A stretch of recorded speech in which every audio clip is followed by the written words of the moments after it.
Just keep that as like a 20-second delay. Once that goes live, then we can get going.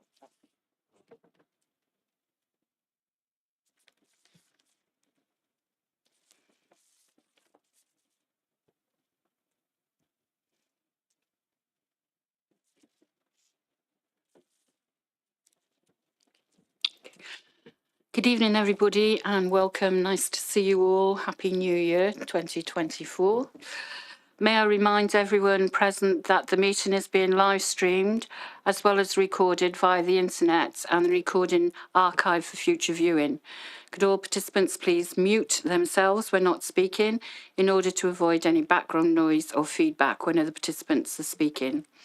If a participant wishes to speak, can they please raise their hand in person if sat in the chamber, or use the remote raise hand function if a participant raises their hand via the remote function and is not subsequently invited to speak by the chair, please could they run their camera on to indicate or place a message in the chat function. When invited to address by the chair, please could all participants ensure that their microphone and camera is on to ensure that they can be seen and heard when actively participating. If this is not possible for any reason, please bring this to the attention of the chair and/or Democratic Services Officer as soon as possible.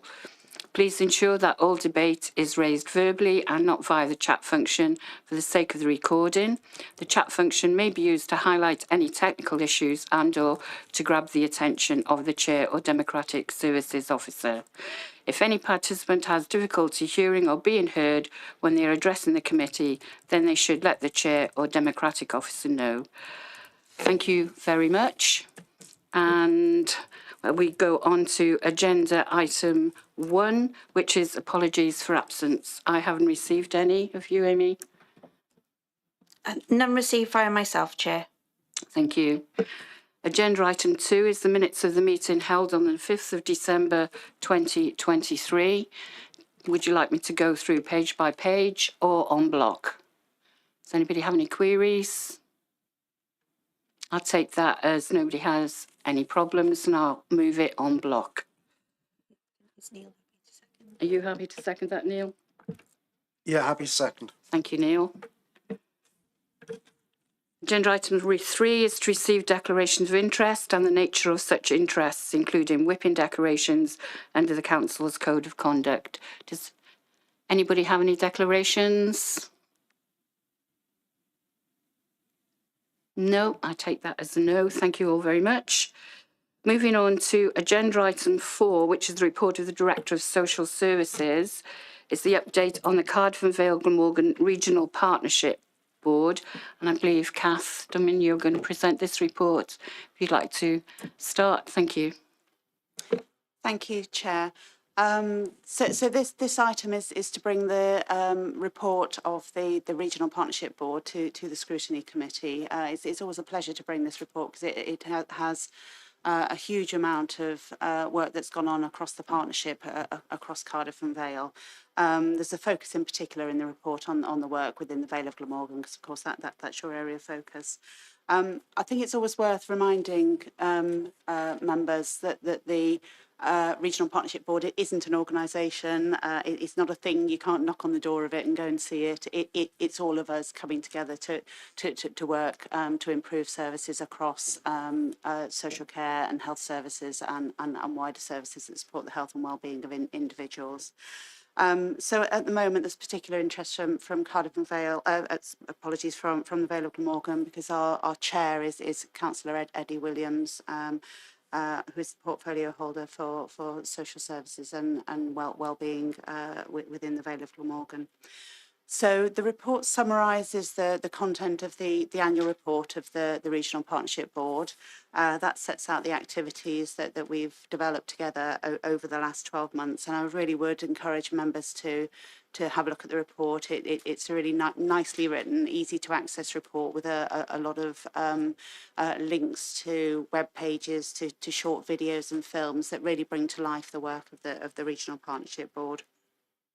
So the purpose overall of the Partnership Board it is to plan and deliver across those partners that are responsible for delivering health and social care services. And it does span the whole spectrum of the population within the remit of the Regional Partnership Board, we tend to chunk it into the life stages of starting well, living well, and ageing well. It oversees various funding streams that are directed through the Regional Partnership Board that come from Welsh Government, and we plan together as to how we're going to deploy that funding.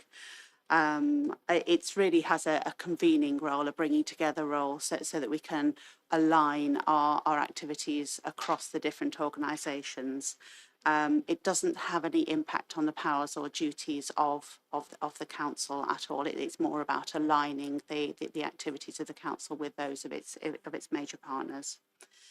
So if I take you through the headlines of the report, alongside planning how we're going to work together and how we're going to deliver services together, that's set out in the joint area plan which we published over the last year.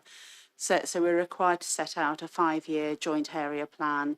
That's high level by nature. It sets out our commitments as a partnership about what we want to achieve together and how we're going to utilise the funding that comes down via the Regional Partnership Board. That then gets interpreted into annual delivery reports, which we're required to deliver for the first time next year, and that really then gets into the granularity of what we're actually going to do.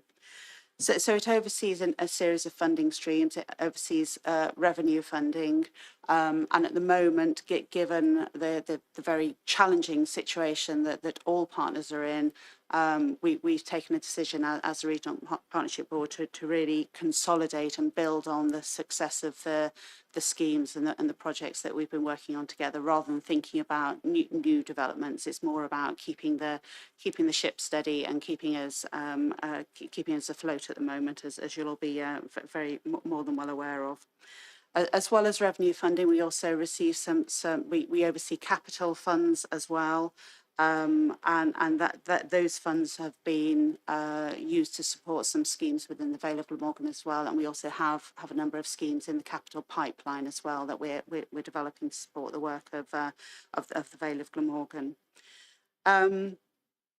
So in terms of the life stage themes that I referred to, I'll just give you a few headlines as to what we've worked on together as a partnership within those life stage themes. So starting with starting well. There's been a significant amount of work around the Empower programme. So that programme was named by the children and young people that are supported by it, and its focus really is on the emotional well-being and mental health of children and young people. And as we know, there's been a huge amount of growing demand in that arena, and such an important area to work closely together across health services and local authority services and the third sector. There's a really nice film that we've put a link to within the joint area plan. Within the annual report, which sets out the Families First advice line, which connects families and children and young people to advice across the partnership. So within the film, you can see the police talking about how they've got instant access to support from partner organisations to make sure that the families and young people get the right support early on. We've also working to develop the service Glidey, which is about really developing an integrated wraparound set of support services around children and young people with emotional wellbeing and mental health needs, recognising that to be successful in supporting those children and young people, it does take a joined up approach across a whole range of agencies to get that right for that group. As far as living well is concerned, this is a really broad and wide range of areas that we support as a regional partnership board. You can imagine within that working age adult population, it can cover everything from mental health and learning disabilities, neurodiversity. Unpaid carers are a major part of the support that we provide as a partnership. So in the last year, particularly around unpaid carers, we've launched a charter. We've got 2 very active carers representatives on the regional partnership board at the moment that have really made a step change in the voice of carers at the RPB, and they've led and delivered the first unpaid carers regional assembly, and managed to get the deputy minister there to headline that assembly, and it was really successful, bringing the voice of unpaid carers to the attention of the politicians and partners. The work around people with neurodiversity, there's been increased funding in the last year for us to be able to increase our capacity and to provide early access to information and support. And we do try and take a whole system linking services across our integrated autism service, learning disability services, neurodiversity services, recognising there's a real interconnection between those areas. A lot of the work that the RPB does is joining the dots between services and between organisations and making those connections, so it makes more sense to the individual on the receiving end. You'll be familiar with the Transition Smart House in Penarth, and there's a really nice film again showing how that's been so successful, enabling young people to make that transition from school and college into adulthood and independent living. And another area that they've almost reached cult status, Joanna and Stacey, as two young women who are employed as people with lived experience. There's a film setting out how they support services to really get under the skin of what it takes to be able to support people with learning disabilities. Moving on to the Ageing Well headlines. Some major programmes sitting under that headline. A lot of work going on across the partnership around dementia, focusing on an integrated team around the person and ensuring people get access as early as possible to diagnosis, and then of course it's the support and joined up support after that, and access to support and information that's so important after that diagnosis. And then our long-term programme, the at-home programme, which is focused around connecting services at a very local level for people that have care and support needs, so that they can experience a more joined-up approach. That's a long journey. Velop and Morgan have been ahead of the game on that for a long time with already very integrated services, but there's always more to do on that. In terms of a forward look, as I mentioned, we are in very difficult circumstances at the moment, as you're more than well aware. So really the work of the RPB is to support the partners to be able to sustain those services and to keep them going, rather than thinking about the new and the innovative. It is more about keeping the ship steady, as I mentioned before, and using those funds that we have available to, where possible, reduce the impact of the financial challenge on organisations. So I really would, recommend the committee looks at the annual report and in particular the case studies, because that's what it's all about, the case studies and the videos, because that's where it really sets out the impact of what we can achieve when we work as partners rather than working alone. So thank you. I'm very happy to take any questions from the committee. Thank you for a very, very concise report full of good information for us. Does anybody have any questions? Councillor Cave. Oh, thank you, Chair. Yes, thank you for the report. It's a really nice report, and I'm sure it's taken a lot of time and effort on the behalf of everybody to bring it together. And it's got some nice videos and nice aims and things inside it. But I have to say, you've got some case studies in there. And I have an individual case study because in 2023, my elderly mother of 89 with dementia came to live with me. And I tried for 6 months before she died to get some help from VAL Social Services. And I have received nothing, absolutely zero. And in actual fact, when she became very, very ill and was taken into hospital, I then did have contact. It was only the third call I'd received in that 6 months from social services. And in that call, I was told that social services from the Vale would no longer be involved because she was now in hospital, and the hospital would have to deal with social services at the hospital would have to deal with her discharge. And at that point, the social worker said to me, and I want you to really put the boot in and let them know how difficult it's been for you to look after her. I have to say, I think it was one of the most unprofessional things that I've ever heard a professional say. So I'm delighted you've brought this report, but I'm very, very disappointed on a personal level.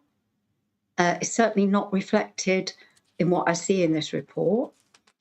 And secondly, I do know that, obviously as counsellors, we're often contacted when things go wrong. And so personal experience aside, I was contacted early last year by Dementia Friendly Cowbridge, and they were very surprised to find out that there was somebody going around Cowbridge actually actively recruiting people to Dementia Friendly Cowbridge businesses and so forth. And they came to me and they said, who are these people? Who are these people that are knocking on businesses in Cowbridge and asking them to sign up to Dementia Friendly Cowbridge? Because after all, that's what we've been doing for years. That's what our expertise is all about. And so with a little bit of digging, I could see that some funding that the council had been giving in previous years to voluntary organisations had now gone into the recruitment of 2 full-time officers, and I see that they're mentioned in this report. So I do think, you say you don't want innovation and you don't want to do anything new and you want to steady the ship. That quite frightens me, actually, because the ship that I see at the moment isn't worth being afloat from a personal perspective. And also, I do not think that a regional partnership board should appoint 2 officers that then don't even have the courtesy to contact Dementia Friendly Cowbridge and let them know they've been appointed before they go knocking on businesses in Cowbridge to try and recruit and sign up people. So some of the information in this report says how well these 2 officers have done, but I think their starting point should have been to contact the voluntary organisation that has already done many, many years of work on behalf of people with dementia in the Vale. So I'm very disappointed on all fronts. Thank you, Christine, for bringing that to our attention. Neil, you've got to come off. Oh, sorry.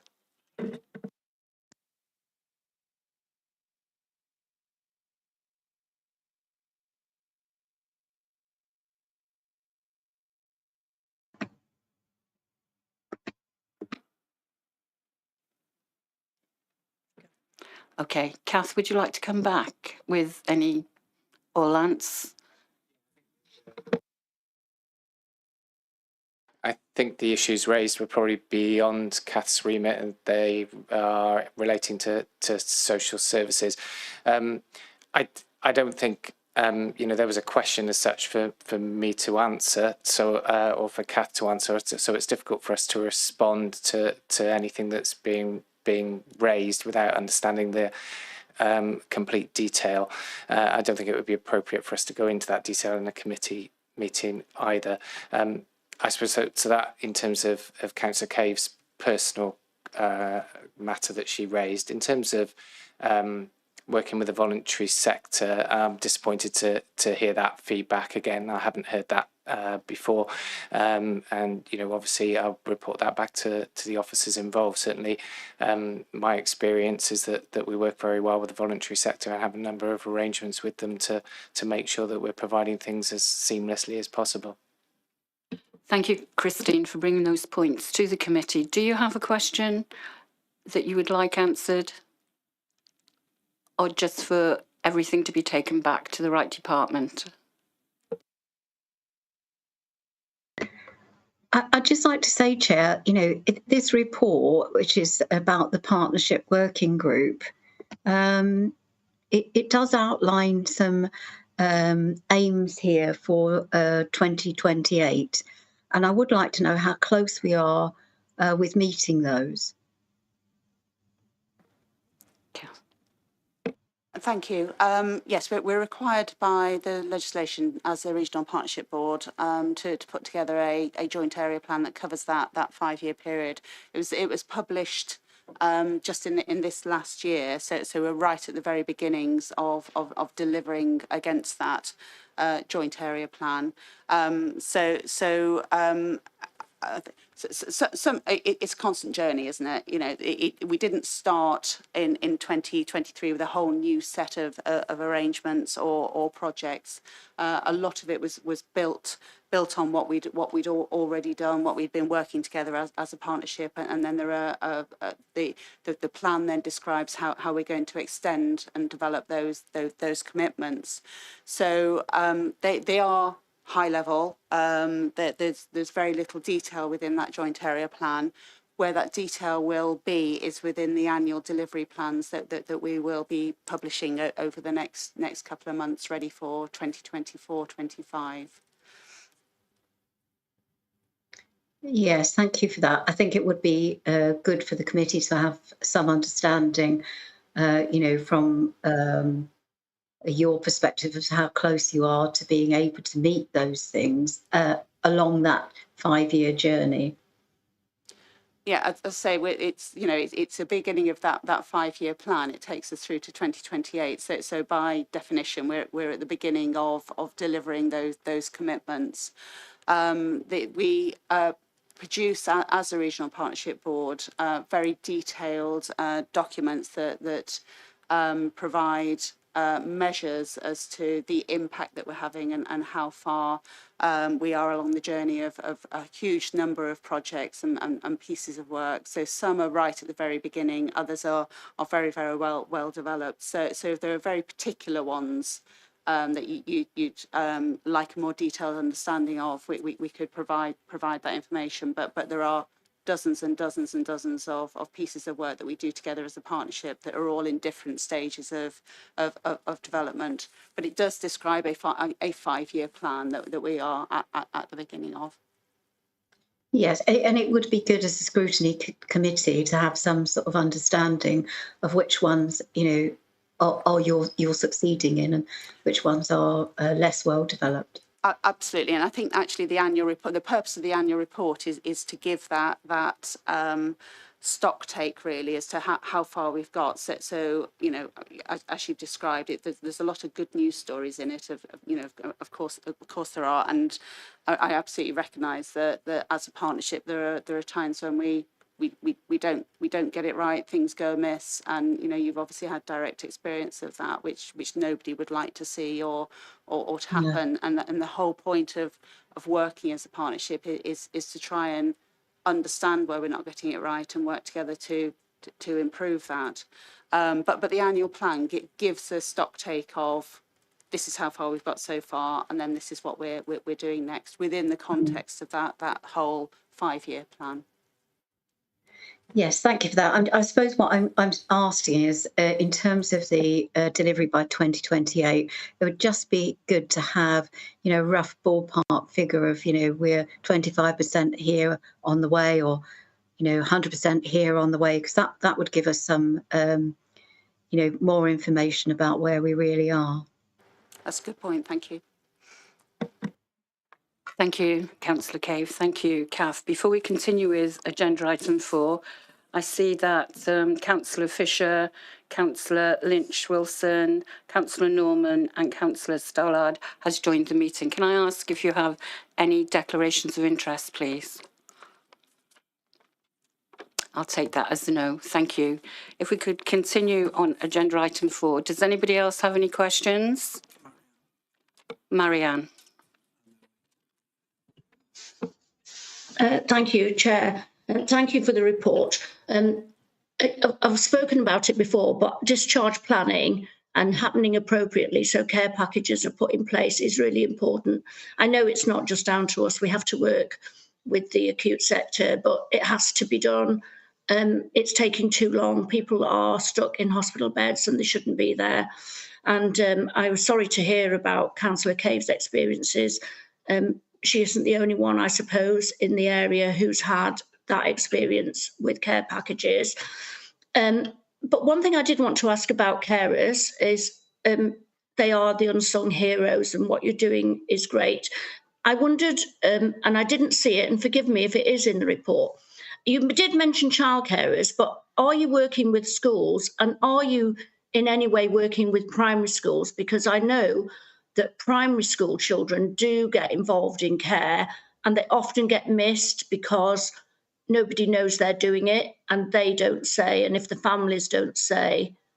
So I just wanted to ask that question. Thank you. Thank you. Lance? We are working with schools, or I should say predominantly our education colleagues do that work within schools. They're very much aware of the requirement to make sure our child unpaid carers are given as much support as possible. We still fear that those children don't identify as unpaid carers and don't necessarily come forward for the support that we can offer them. So quite a lot of work has happened over the years to try and improve that from our education colleagues. It might be appropriate. I can't remember whether it's on the Forward Work programme, but certainly we have in the past brought reports around the support for unpaid carers, and specifically within that focused on children. If that was something that you wanted to do in the future, then I would be happy to do that. Thank you, Lance. Thank you, Councillor Cowell. Councillor Robert Fisher.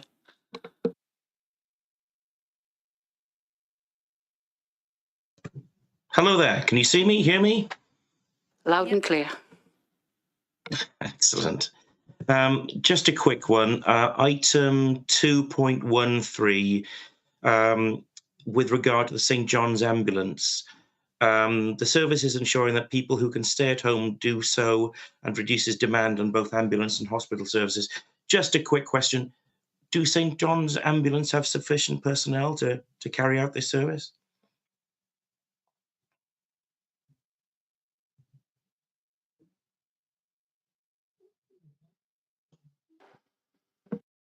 Just come back in, please.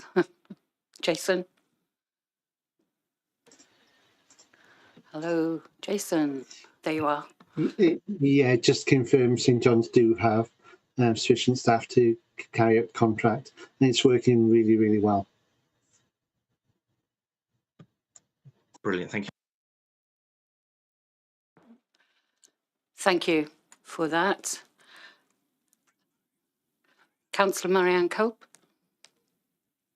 Thank you, Chair. I just thank you, Lance, for your answer about schools. I just wanted to flag up the primary schools. I'm not saying you will be able to do anything, but just to be aware that often primary school children are involved in care and nobody knows about it because it's kept, very much in the family. So I just wanted not to lose that point about primary school children. Thank you. Thank you once more, Councillor Cope. Councillor Ian Buckley.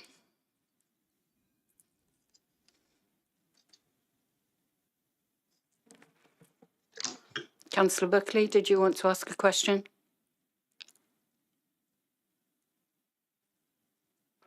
We'll come back to you, Councillor Buckley. Do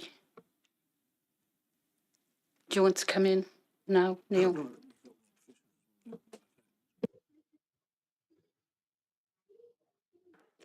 There you are, Councillor Ian Buckley. Would you like to ask a question, please? Yeah.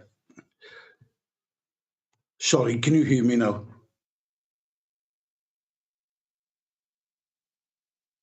Yes, we can hear you. Thank you, Chair, and thank you for the report. My question was on point 2.26, the non-violent resistance training. Could you just expand on that a little bit, please?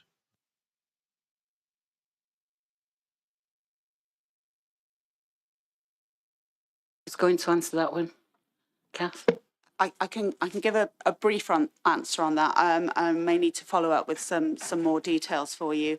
One of the funding streams, and we have many different ones that are very specific to particular issues, but the Early Years Pathfinder programme included some funding to go to partners and to Vale of Glamorgan Council in particular to provide training to staff. And one of the areas that was thought to be important for our practitioners was how to restrain children and young people in obviously in a non-violent way. So that was just really flagging that we'd had a number of practitioners that had been through that training and had given us some really positive feedback on that. I can provide some more information out of committee if that's helpful.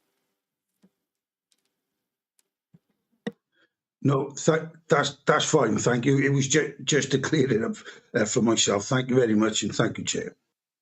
Thank you. Councillor Robert Fisher, did you want to come back in?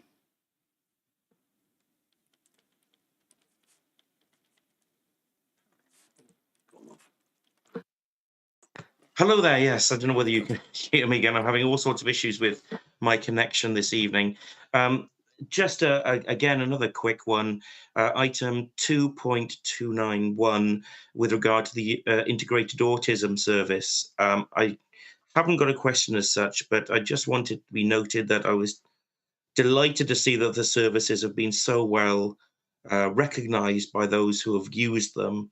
And this is of particular interest to me because I think I've got 4 members of my immediate family who are autistic and who have, some of whom in the past have used these services. So yes, I just wanted to say, delighted to see that these services have been so well recognised and used.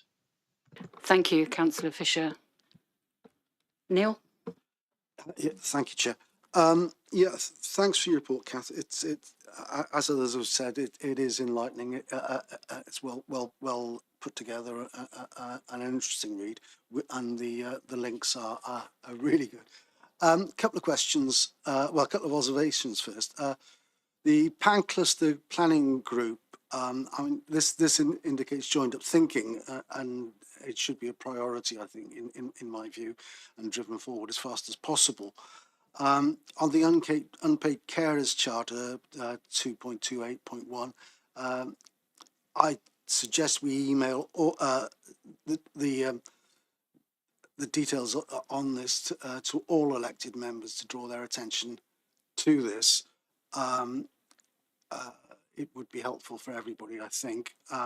And I'm delighted to hear about the directed focus on young carers and the suggestion that was made that be expanded on.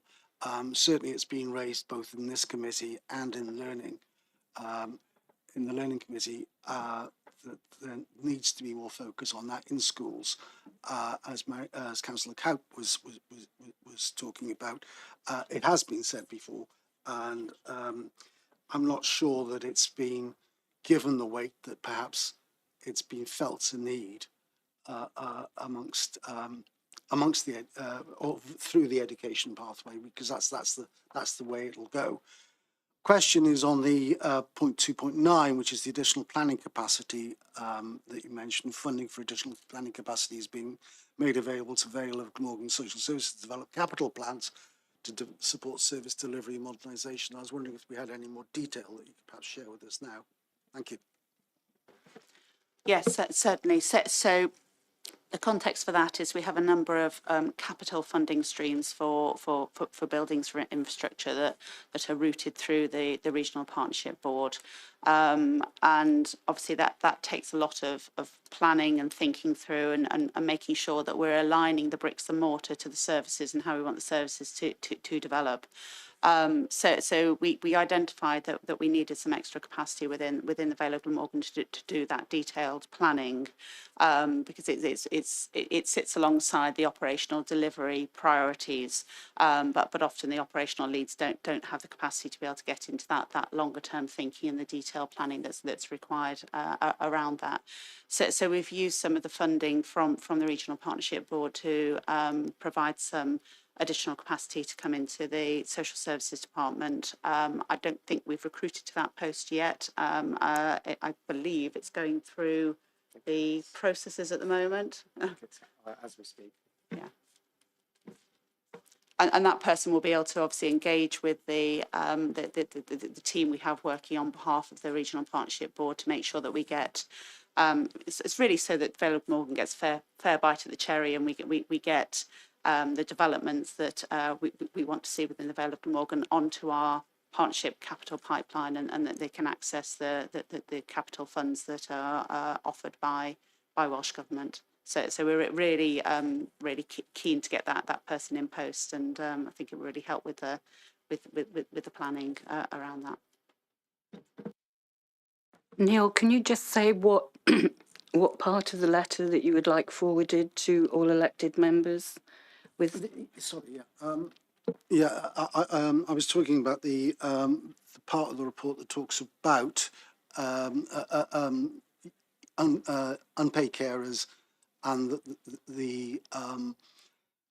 that is available, and that most of us know unpaid carers within our wards, that we can then direct towards this if they've not found other pathways to it.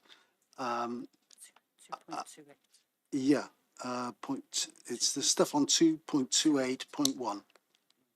It's the unpaid carers charter, isn't it? Yeah. I think absolutely we can circulate that to all elected members, and I'll ask my colleagues to just put together a summary of the services that are available around unpaid carers as well, so that elected members have got access to that. Thank you very much. Thank you. I will second that. Councillor Robert Fisher, did you want to come back in? Yes, just the one last point, really, and that is item 2.18, the commitments, and it's lovely to see these commitments. Very happy to support them, and they appear to be sort of very well intentioned. But I just wanted to get some idea whether it is thought that these commitments are in fact achievable, realistic. Well, we hope so. They are long-term commitments, as is inevitable in a 5-year plan. As I was mentioning earlier before, the devil is in the detail, and that's where the annual plans are so important, that bring these to life, because you couldn't argue with any of them, could you really? They're all exactly what we'd want to see, but we all know that you know, there is still an awful lot of development that we need to do together as partners to be able to reach those commitments. But we did feel as a partnership, and we did a huge amount of engagement with a lot of people around these commitments, that you know, we did need to set out our stall and be ambitious, because ultimately the Regional Partnership Board, all the partners working together, it is about having ambitions for improving the health and well-being and the associated services for our communities. So yes, the details will appear in the annual delivery plans, and of course all of the work that the individual organisations do in their own right, entirely separately to the Regional Partnership Board, contribute to these as well. So there's a whole battery of developments and you know, current work programmes that contribute to these, but we do hope that they are realistic in the long term. Great, thank you. Thank you. I mean, I entirely support the aims and the commitments, but my biggest worry is, do we have enough staff? No, nobody want to come back to me on that one. They're challenging things, but they're aspirational as well, aren't they? And I think the risk of us not aspiring is that things just gradually get worse, and that's not something we could contend with. So I think it's important for the team that and for the staff that do work for us, that they see that we want to drive things forward and make them better. So I think it's really important that they're there. Thank you. I have some questions. Oh, Councillor Marianne, would you like to come back in? Yes, I was sorry. Thank you, Chair. I was just going to say, it's not always about staff. Sometimes you just have to work differently. You have to change what you're doing. You have to change how to do it, and you have to do things differently. Staff are important, of course, but sometimes we need to think out the box as well. Thank you, Councillor Cope. On 2.19, does enabling people with learning difficulties to live close to home, does that mean moving people that are settled out of county in residential homes who've been there years? Are they going to be moved? Possibly is what I would say, because it would be based on an individual assessment. So, and I suppose that's the key. But I suppose the important thing is that we have sufficient accommodation locally so that people don't have to move out of county, and it needs to be of the right sort. But where people have established good local connections and want to live where they are, we would seek to work with that local authority to ensure that they were in the best possible type of accommodation in their area. Thank you, Lance.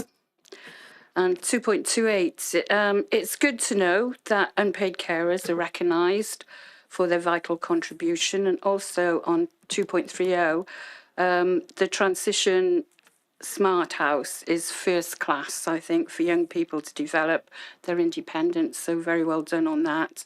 And 2.31, dementia, very encouraging that efforts are being made to educate the community in dementia awareness. I think that is very, very important. Having looked after a dementia parent myself, I was quite ignorant at the time, so it's good to know that people are going to learn all about it. And 2.32, the home programme.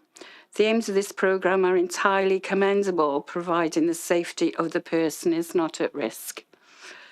And yeah, and I'd just like to thank you for all your hard work and everything you're putting into it. And I wish you the best of luck with everything. And I know you will do your best. So thank you very much.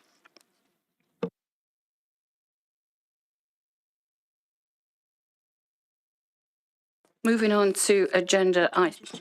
Recommendations, please, Chair. Oh, yes, sorry. And the recommendations are 1, to consider the work being undertaken by the Cardiff and Vale of Glamorgan Regional Partnership Board and progress made, in particular the outcomes being achieved for local people. Do we all approve this recommendation? Move the recommendation. I think the discussion has fulfilled a lot of that. Yeah, thank you, Neil. I second that. Agenda recommendation 2, to receive further annual updates on the work of the board. I think this is important. Again, I'll move that recommendation. Thank you. Now I'll second it. Thank you. Which takes us on to agenda item 5, which is reference draft Vale of Glamorgan Council Annual Delivery Plan 24-25. Cabinet 30th November 2023. This is from Lance, and please, if anybody has any comments they'd like to pass on with regard to it, please do come forward. Thank you, Lance. Okay, you'll be relieved to know I'm not going to talk through the report in any length. As you've said, it's a referral from Cabinet, and the Director of Corporate Resources is looking for any feedback that members may have to inform the ADP. It recognises 3 critical challenges, and I think that's very important, particularly given some of the conversations we've already had this evening, in terms of those being organisational resilience, the cost of living crisis, and the climate and nature emergencies that are ongoing. I think that means that what has been put together is realistic and in recognition of those. And I suppose it really is built around the 4 cross-cutting objectives. Objective 3 being to support people at home and in their community, where I think the actions that relate predominantly to social services and to leisure, so the business of this committee, are placed. So I haven't got anything further to say in terms of introduction. I obviously happy to take any questions, as I'm sure Dave is, if they relate to leisure services, and we will happy to feedback any comments or issues to the Director of Corporate Resources. Thank you, Lance. It states that views of residents are considered. How many residents actually responded to the surveys, and on what subjects were surveys sought at? Afraid I don't know the answer to that question. Oh, I'd have to ask my colleague from If you Corporate could let Resources. us know, that would be appreciated. Thanks, Lance. Most of the parts I thought were procedural. Does anybody have any questions on agenda item 5? No. Thank you, Lance. We'll move on to Dave. Agenda item 6. Oh, the recommendations. I always forget the recommendation. Happy to note the reference and report. Yeah. You all happy to note the recommendations? Move all the recommendations. Thank you, Neil. I'll second that then. Sorry, Chair, just to clarify that the recommendations within the report are obviously those that were provided to Cabinet, and that's been referred to this committee. So your recommendation this evening would be to note the reference and the report. So it's a single recommendation if the committee are happy, and Councillor Thomas is still happy to second. Yeah, as I say, it's procedural, so it's straightforward. Thank you. So agenda item 6, sports development, regionalisation. Cabinet went to the Cabinet on the 14th of December. There are 2 recommendations in this. Dave? Yeah, very grateful for the opportunity to bring this to scrutiny. I'm very pleased that Cabinet decided to refer it to this scrutiny committee, particularly given the interest shown by scrutiny to the Sport and Play report that was considered at the meeting on the 9th of October. This is obviously a slight change in direction for the Sports Development Service and doesn't affect the Play Service in any shape or form. Sport Wales have been deliberating over a regionalisation model for a number of years. That was slightly interrupted by the COVID pandemic, but obviously we are being greatly encouraged now and want to embrace the opportunities that will hopefully come from this regional collaboration that is being proposed. In terms of ourselves, we're obviously keen to take advantage of any new funding opportunities that come our way. We've always been extremely efficient and effective in terms of how we've previously spent funds provided to us by Sport Wales, and I think this has been recognised by them. Clearly, there are a couple of concerns as well. The model very much follows the regional education partnership footprint. Those concerns are that obviously the areas that constitute the regionalisation or the proposed regionalisation model, we just want to ensure that the funding that the Vale of Glamorgan has received and has been spent extremely efficiently in the past is well used for the best possible uses, and that we don't miss out as such on future funding opportunities. Hopefully the report details that in a little bit more information than I'm able to actually provide tonight.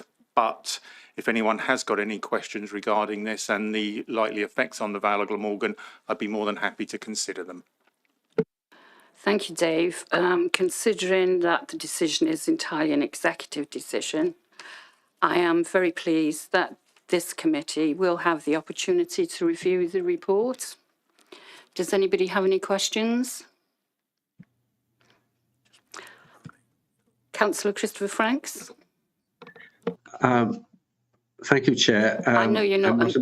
I know you're not a member, but yeah, I'm sure nobody minds you speaking.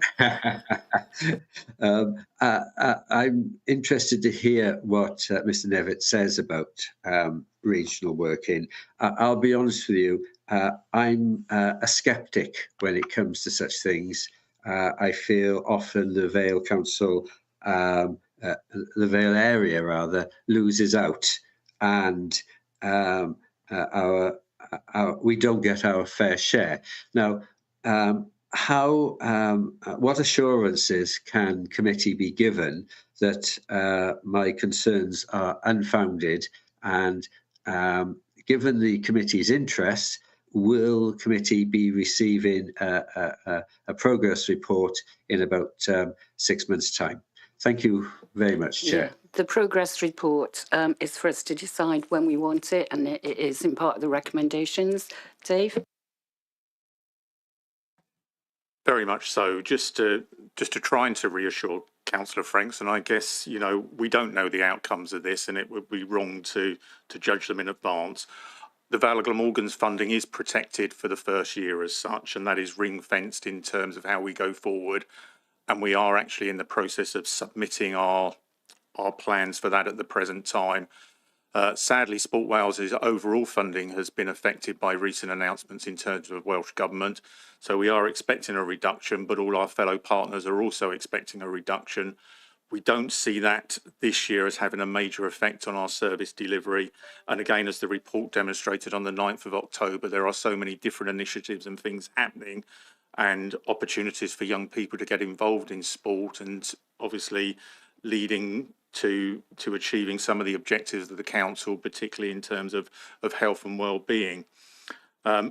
Clearly, I share some of the concerns that Councillor Franks has expressed to ensure that the Vale of Glamorgan does receive its fair share of funding moving forward. I think the positive that I'm taking from the proposals is that the first model that's been in operation in North Wales has actually managed to generate additional funding for sports development activities via a range of sponsorship and applying for grants collectively as opposed to applying for grants individually. So again, I hope that's going to be delivered by the regional partnership being proposed for Central South. Again, only time will tell. And in terms of the review reports, we do bring an annual report on sport and play, which again, I'm obviously very pleased that we will continue to do so. And that report itself, possibly not next year because the full effects of regionalisation won't be known at that point, but certainly moving forward, it will give an opportunity to the committee to monitor what is occurring and to ensure that the Vale of Glamorgan's excellent reputation in terms of sports development is maintained. Thank you, Dave. Councillor Emma Goodjohn. Thank you, Chair. Yeah, I read the report, and it looks really inclusive, and you know, following all the links, it looks great. Again, I'm hoping that the funding is we don't lose out on that. I share concerns. I'm just hoping as well. There was a lot of mention in the report of working with schools. I'm just hoping also you said the play wouldn't be affected, and to do with the community, also working closely with people who aren't at school. I'm hoping they don't miss out. The community, home educated or children that don't go to school. I'm hoping that we won't lose out on the other aspects, because it does seem there was a lot of focus on that. But yeah, I'm just hoping that we don't lose out any of the community engagement as well. Thank you. Thank you. Dave, did you want to reply? Yeah, that'd be wonderful. Thank you.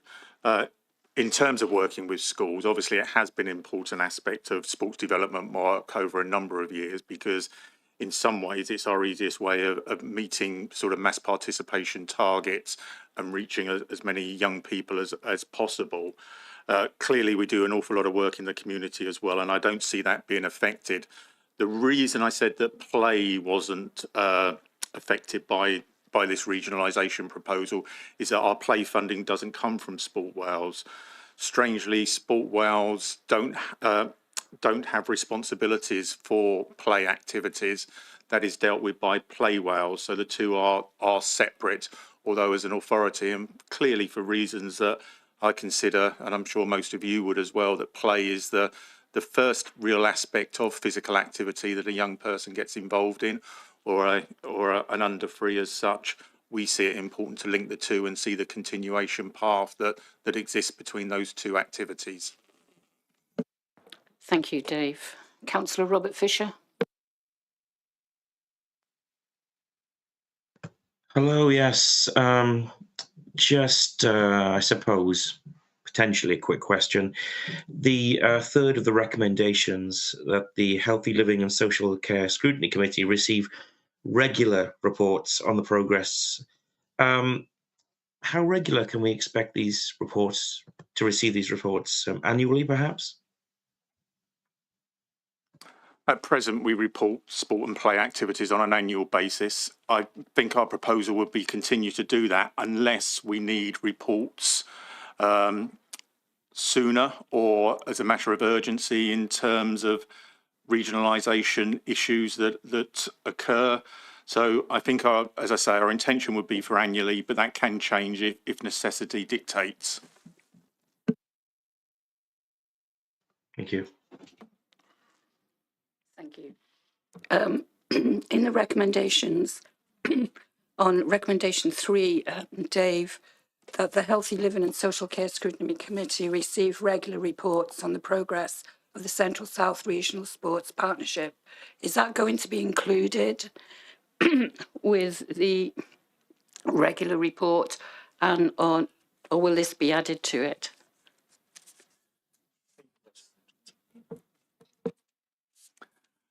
I think, as I say, that would be our initial sort of proposal to you, that we include it within the annual report. But again, should circumstances dictate that more regular reports are required or anything specific occurs in terms of regionalisation, I hope committee, and I would expect committee, would be more than happy to receive additional reports if required.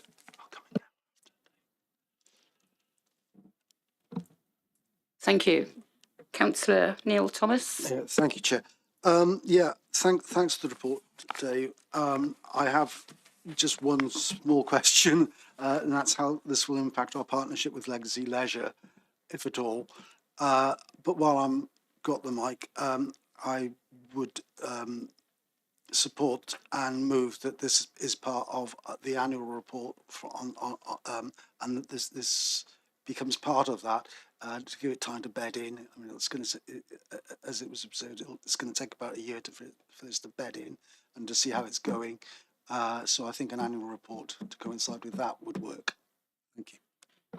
Yeah. Does anybody else have any recommendations on timescales, or are you all happy with Councillor Thomas's suggestion? In that case, I will second that. Thank you. You reply, Dave. Yeah, in terms of our partnership with Legacy Leisure, we would only see opportunity rather than any threat as such. Obviously, we have a contract with Legacy Leisure until 2030 now. Legacy Leisure will have the opportunity to involve themselves in the regional partnership and have indicated they would wish to do so. Part of the reason for moving to the partnership model is to involve other agencies and certainly colleagues within the health sector. Thank you. Does anybody else have any more questions? In that case, we'll move on to the recommendations. Recommendation 1 is that the Director of Environment and Housing Services, in consultation with the Monitoring Officer, Head of Legal and Democratic Services, be authorised to agree the governance arrangements and enter the Vale of Glamorgan Council into the Central South Sports Partnership as a strategic partner. Move that. Everybody else in favour of that? I'll second that then, thank you. And the recommendation 2 is that the report be referred to Healthy Living and Social Care Scrutiny Committee for its consideration. We've just done that one. And 3 was that the Healthy Living and Social Care Scrutiny Committee receive regular reports on the progress of the Central South Regional Sports Partnership. We agree that, and I think we've also agreed to it being annually. Yeah, and unless there's a matter of urgency. Can I come in, Chair? Yeah, please do. Just to clarify, Chair, for the sake of the minutes, that obviously you would be making an amendment to your recommendation 3 to keep the wording as it is, but just that the regular reports on the progress of the Central South Regional Sport Partnership, as included in the already received annual sport and play report from the committee. So it's just to add on to the end of recommendation 3 that it will be coming within your established report. Yeah, and recommendation 2 that it would be annually. Yeah. Yes. Yeah. Yeah. Thank you. Which moves us directly on to agenda item 7. Amy, this is your report, and from what I could see, it's very good report that we're on target. Thank you, Amy. Thank you, Chair. So obviously this is a report of the committee rather than myself, Chair. Obviously, I'm the administrator for you in terms of compiling this, but obviously it's the forward work programme that belongs to yourself as a committee. You receive these updates on a regular basis. This is obviously the third quarter report, and it's got 2 appendices to the covering report. Appendix A shows the decision recommendations of the committee for October to December 2023. There are only 2 items that are still labelled as ongoing on the second page of that appendix, but that is simply due to the fact that the 2 points relate to meetings that have not yet sat. So the working party group meeting, which is scheduled for Wednesday, the 24th of January, and a reference to the Learning and Culture Scrutiny Committee, which is to be held Thursday of this week. So obviously they are not yet completed, but they will be so following this month. And then in terms of Appendix B, that's the updated forward work programme. I'm pleased to announce that there is no major slippage for the committee. Officers have very kindly brought their reports as intended, and obviously, we have just confirmed in our previous agenda item that we be having additional content in the Sports and Play annual report. So we'll make sure that that's reflected in this forward work programme before uploading. But the report is kindly requesting the committee's permission to agree the status of the actions in Appendix A, and also your permission to publish the forward work programme at Appendix B. Thank you. Thank you, Amy. Does anybody have any questions on that forward work programme? No. Well, we have 2 recommendations. First one is that the status of the actions listed in Appendix A be agreed. Are we all in agreement? Yep. Move that. And I'll second. Thank you, Councillor Thomas. And recommendation 2, that the updated forward work programme schedule for 23-24 attached at Appendix B be approved and uploaded to the Council's website. Again, move that. And I second that. Thank you. Moving on to agenda item 8, I do have quite a few things I want to bring up. No, I'm joking. Thank you all very much for your attendance. I appreciate it, as do everybody, I'm sure. So good night, God bless. And a Happy New Year if we haven't already said it to you. And the next meeting is on what date? The 6th of February. 6th of February. Thank you all very much. Good night.